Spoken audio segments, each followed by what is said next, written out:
I'm Matt. I'm Shane. And if you like what you hear, make sure you hit that thumbs up button real hard, and make sure you subscribe to Comic Movie Marks. And also click that little bell for all of the notifications. Whee! Always remember, if Trailer Trash can do it, anyone can do it. See, their morals, their code, it's a bad joke. Dropped at the first sign of trouble. They're only as good as the world allows them to be. I'll show you. When the chips are down, these civilized people, they'll eat each other. Fuck.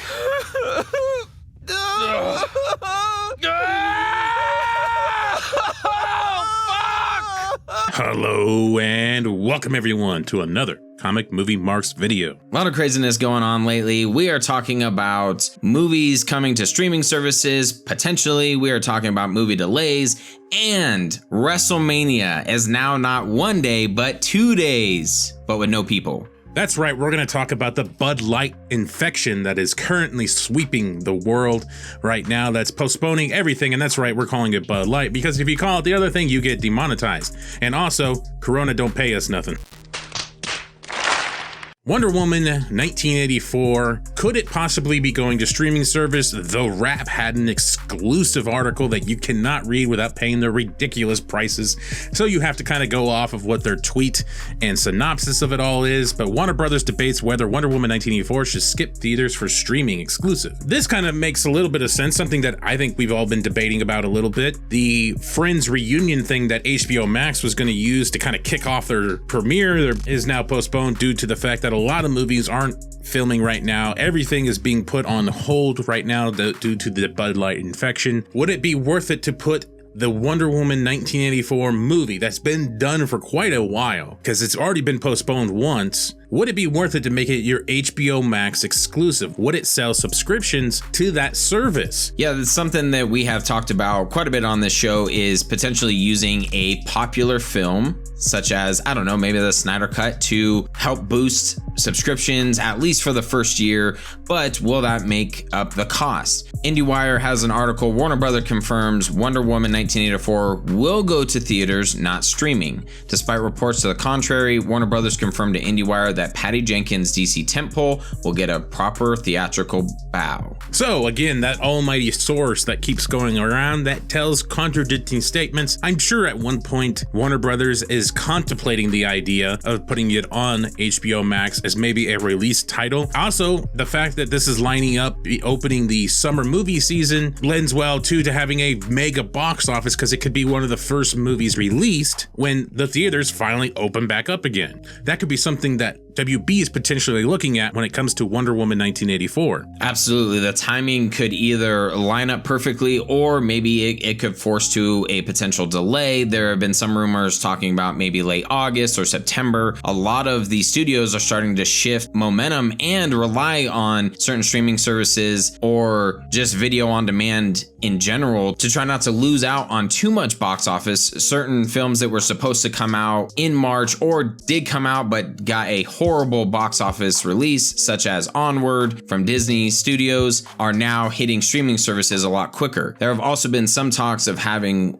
HBO Max maybe either released sooner or potentially later, which that kind of seems weird to me. Right now it's set for a release of May. And I actually think now would be a perfect time. You have a lot of people who are just chilling at home. If somehow they could figure it out and move up the release date of HBO Max, I think they could capitalize big time on their streaming service. I think that comes down to the fact that they don't really have that exclusive deal right now to bring people into their service. Right now, they kind of come in a little limp, a little bit of a whiskey dick. Wonder Woman 84 could be that movie if they decide that route, but the Friends reunion thing, and even the Snyder Cut itself, Zack Snyder still wants to do additional photography, so even in some sense that one is not ready at all either. So it shows how much they fucked around, and they could have had something big. But you see what's happening with the theaters right now. If you go on your local theater app like mine, it basically says nada, 404 error. It doesn't tell you shit. One of the most cursed movies out of all this that I find that's funny, not only was Wonder Woman 84 already postponed and could possibly postponed again, but New Mutants was supposed to come out on the 4th of April. It's been 84 years it's going to be pushed back. We might even see it on the Disney Plus at this point, because they might just give up on this whole thing. This movie's never meant to see a theater screen in its life, because it has been pushed back so many times. Even the director has talked about how many times they have tested this movie. Also in reference to Dark Phoenix, saying that you can only go up from Dark Phoenix because it was so fucking bad.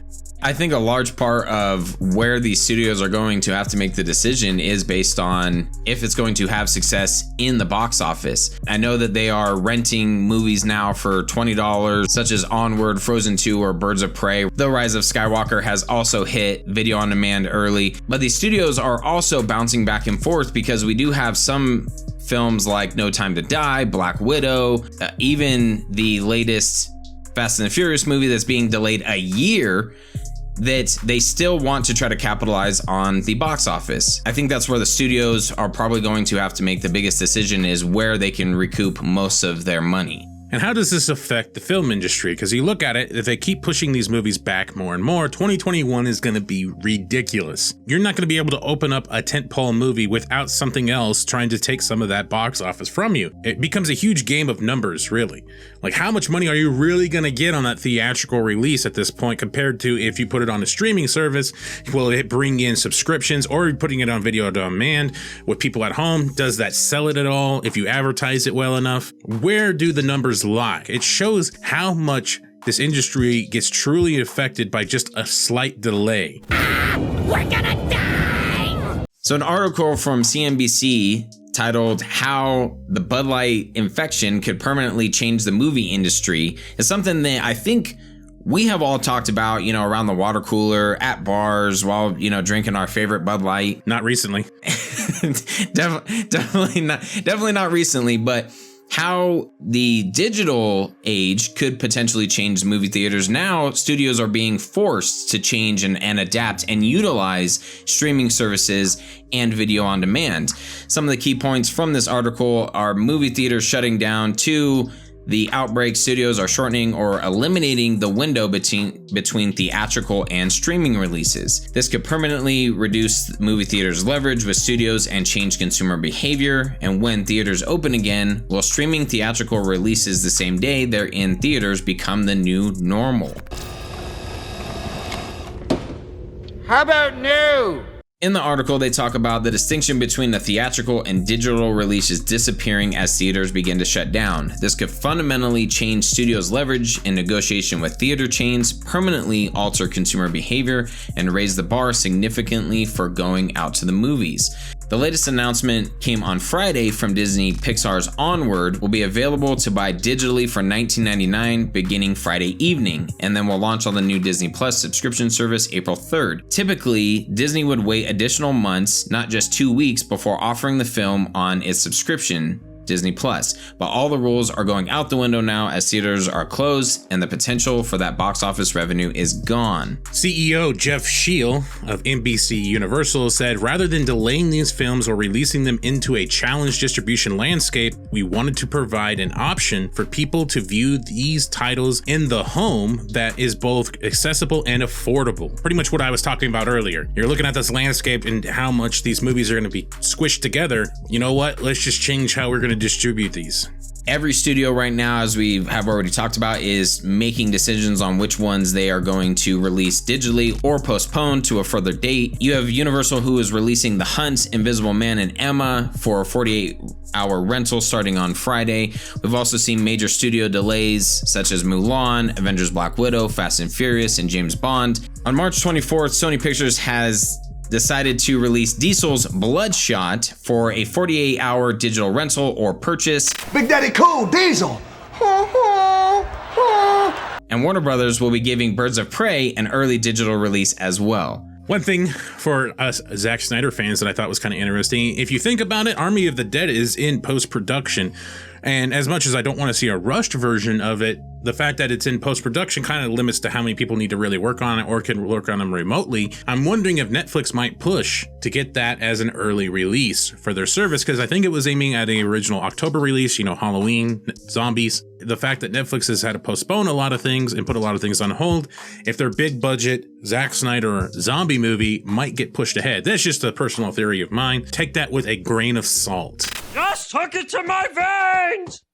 Welcome everyone to Wrestlemania 36.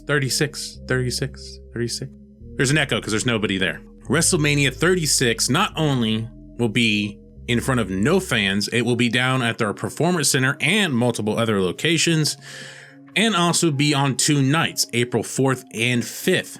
And guess what? Now it won't even air live. Now, before you hit the stop button, a big part of this, for those of you who are not wrestling fans, has to do with the business surrounding WrestleMania and what WrestleMania brings to whatever city it decides to be in. This year was supposed to be in Tampa Bay, and unfortunately they will stick to Florida, but it's going to be at their awesome Performance Center. And we're going to get a little bit of a flashback of WrestleMania 2 here. It's going to be at multiple locations, so it's going to bounce around from different arenas. So it won't be completely isolated to the Performance Center. That being the fact that they don't want too many people in one area, even though there's going to be a bunch of sweaty men grabbing each other in the ring. Look! This is wrestling! This! Mister, you better take your gay porn and walk right out of this bar.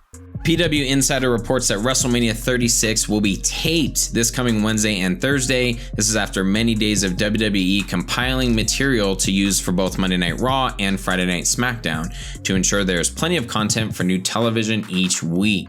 This is due to the potential that Florida may increase lockdown and force less people to be in an environment at the same time. Because there's a chance by the time WrestleMania would be aired on April 4th and 5th, those rules might be implemented and they still couldn't produce WrestleMania. So I think what they're trying to do is jump ahead of that, record a bunch of Raws and SmackDowns, and record WrestleMania. If you've watched some of what WWE's had to do, even AEW, they are having to have their events with no fans in the arena, with very limited essential people to keep the product going. It's pretty cool that they are trying not to have this stopped. They are trying to at least have some entertainment value to this and continue on at business as usual. But it's pretty crazy to not have a sport or a sports entertainment that is so influenced by fan reaction, to not have fans. And the Impact Zone is over here saying, we've been doing this for years with no fans. Oh, hey, fuck you. For those of you who are unaware, WrestleMania is bid on by different cities similar to the Super Bowl. WrestleMania is not just something that's small and only generates revenue from a bunch of wrestling nerds. This thing is a week-long extravaganza of different events, and it brings a ton of money to wherever the location is. When Matt and I went to WrestleMania in Santa Clara, we actually stayed a little bit more on the outskirts of the Santa Clara Bay Area because the hotel prices were just ridiculous. And that's what WrestleMania brings. So the impact that this is gonna have on the city of Tampa Bay, I'm really surprised they decided not to delay this, and they're just gonna continue and try to air it and basically try to have taped matches. There's a lot of business decisions behind the scenes that are going to be impacted and are going to have to be made because of WrestleMania still continuing on business as usual. Yeah, don't forget about the indie shows as well that usually try to piggyback off of the WrestleMania hype. The local economy in that area gets a gigantic boost from this. And now that is no longer there. And it's kind of surprising that Florida wouldn't fight a little bit more for WrestleMania to be postponed. But maybe it's a Vince McMahon decision. It could be a reason of contracts. McMahon and WWE are known for having contracts that end the day after WrestleMania. A lot of that too comes from the pay-per-view revenue, especially now there's a lot of guaranteed contracts for a lot of the wrestlers, and then they will get a nice little bonus or whatever on top of with WrestleMania. And as far as I know, I don't think that this is going to be on pay-per-view anymore. Initially it was supposed to be, and that they were going to continue with it, but it sounds like if it's being taped, I'm not sure that I wouldn't personally buy on pay-per-view to watch an empty arena full of pre-taped matches, and that's just me. So I feel like that a lot of wrestlers are going to be missing out on that potential bonus.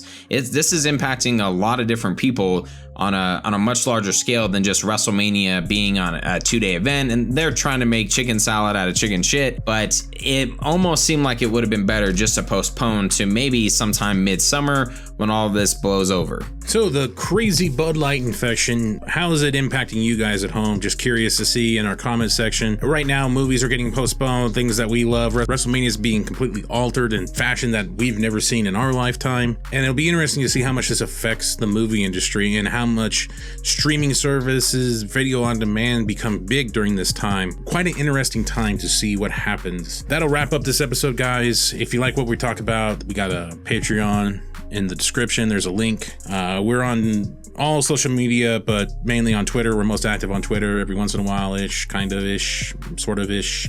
Somewhat-ish. Yeah, just depends on our mood, I guess. Matt is our social media expert, and he's on there as much as possible, but we appreciate the follow. And as he mentioned, Patreon, we are on there as well. And if the YouTube ads come across, why don't you go ahead and just watch them for us? It'll really help us out a lot. Suffer through them. In case I don't see you. Good afternoon, good evening, and good night.